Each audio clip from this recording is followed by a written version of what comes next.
Welcome to steno dictation. Dictation 5 second बाद शुरू होगा। स्टार्ट।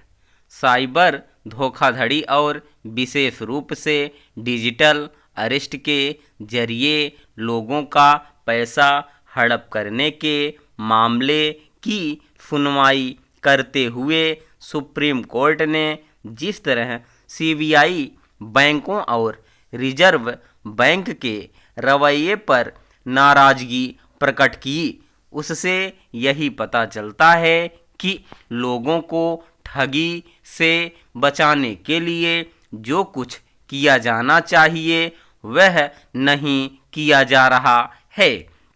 सुप्रीम कोर्ट की यह टिप्पणी तो बहुत ही गंभीर है कि कई मामलों और खासकर डिजिटल अरेस्ट के मामलों में बैंक अधिकारी आरोपितों से मिले होते हैं और इसी कारण साइबर ठग लोगों की जमा पूंजी आसानी से हड़प ले रहे हैं।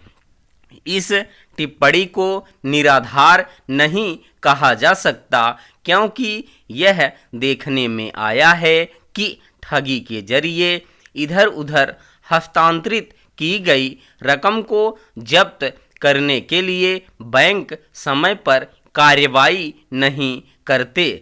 समझना कठिन है कि जिन खातों से रकम इधर उधर की जाती है उनके खिलाफ बैंक तत्परता के साथ कार्रवाई क्यों नहीं करते। तत्परता का यह अभाव ही बैंकों की भूमिका पर सवाल खड़े करता है। यदि बैंक कर्मचारी सतर्क रहें तो साइबर फ्रॉड के मामलों पर एक बड़ी हद तक लगाम लग सकती है।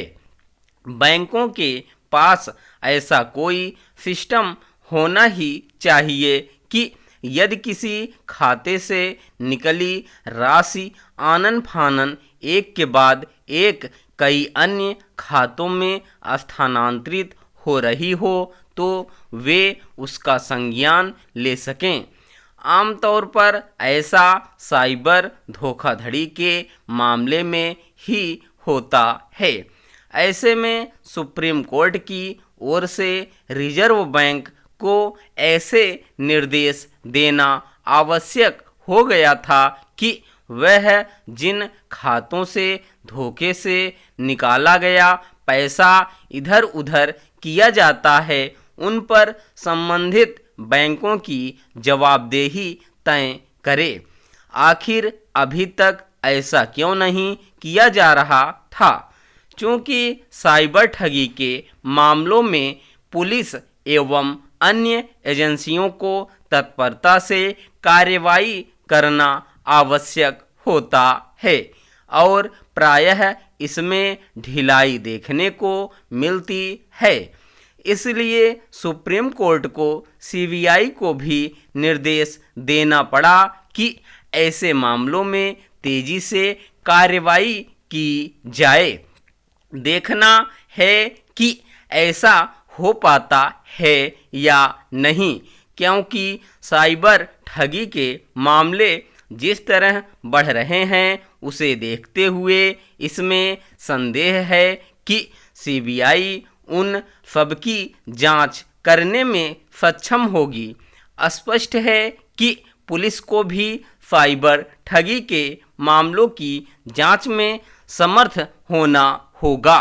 सुप्रीम कोर्ट ने साइबर ठगी रोकने के लिए गृह मंत्रालय, रिजर्व बैंक और टेलीकॉम अथॉरिटी के बीच तालमेल बढ़ाने की आवश्यकता जताई और इस संदर्भ में स्टैंडर्ड ऑपरेटिंग प्रोसीजर पूरे देश में लागू करने के निर्देश दिए।